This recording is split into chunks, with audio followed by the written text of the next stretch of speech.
We just talk entertainment. Share and subscribe. Hey guys, welcome to Entertainment Talk Nation. This is Rob. This video, we're going to do our What If for the week. And this one is a very good one. This one comes from viewer Dakota Fang. And considering I did my first Game of Thrones video in a long time, figured we keep that thing going. I did have a different What If plan for Thursday, but he suggested this one, and I figured, oh yeah, let's go with that. So this one, we're going to do What If King Joffrey Never Beheaded Ned Stark? Whoa. So, yeah, you know, first of all, if he had never beheaded Ned Stark, we never would have had a war. That's first thing. And I think that it could have probably gotten worse because, Ned Stark's family, the Starks, Robb and the young kids and all that, were so fond of him that the Lannisters could have just used that negotiating power. You know what I mean? I should say the Baratheons, technically, but it was the Lannisters. I mean, Joffrey obviously is a Lannister by blood. Cersei is only a Baratheon by marriage. And obviously Tyrion at one point became the Hand, and then shortly thereafter his father. So the Lannisters had control. And I really think Tywin probably would have manipulated some sort of crazy ass deal to release Ned and the girls back to the north. What kind of deal? I mean, it could be tons of things. It could be tons of things. Relinquish the north and give it to somebody that Tywin would think is more favorable, or he could have given it to Tyrion and say, all right, you want Ned back? The north you guys got to give up the north. That's it.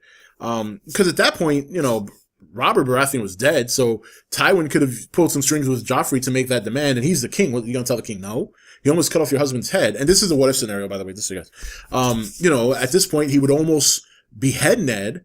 He saved him. So you know that if you don't agree to this, then Ned Stark's dead. Ned Stark is dead. There's really no way around it. Now, of course, there's probably little things in the way, like, well, it's really no one's to relinquish except Ned Stark himself.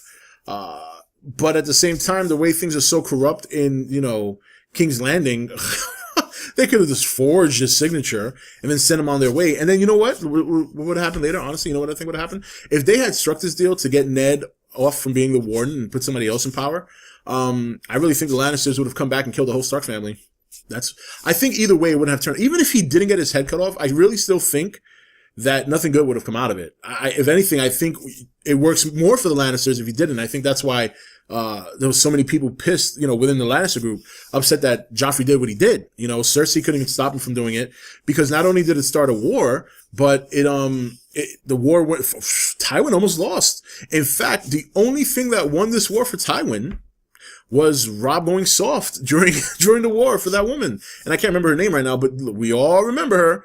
Name or not, we all remember her because it was a very brutal scene.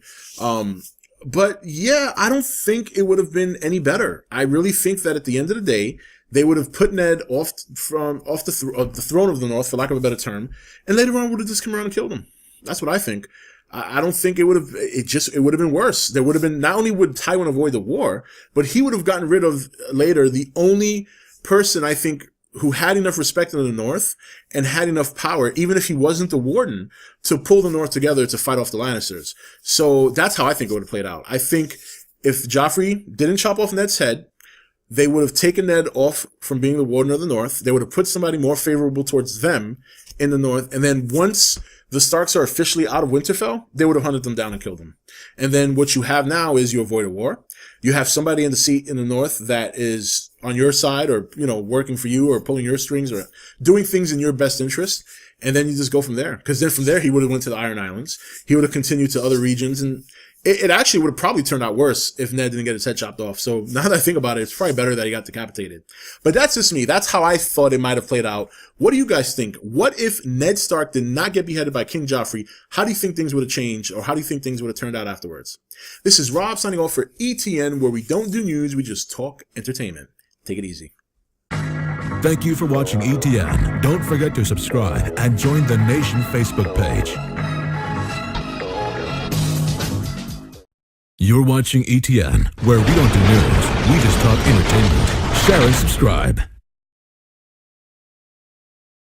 Hey guys, welcome to Entertainment Talk Nation. This is Rob. This video, we're going to do our What If for the week. And this one is a very good one. This one comes from viewer Dakota Fang. And considering I did my first Game of Thrones video in a long time, figure we keep that thing going. I did have a different what if plan for Thursday, but he suggested this one, and I figured, oh yeah, let's go with that. So this one we're gonna do: what if King Joffrey never beheaded Ned Stark? Whoa. So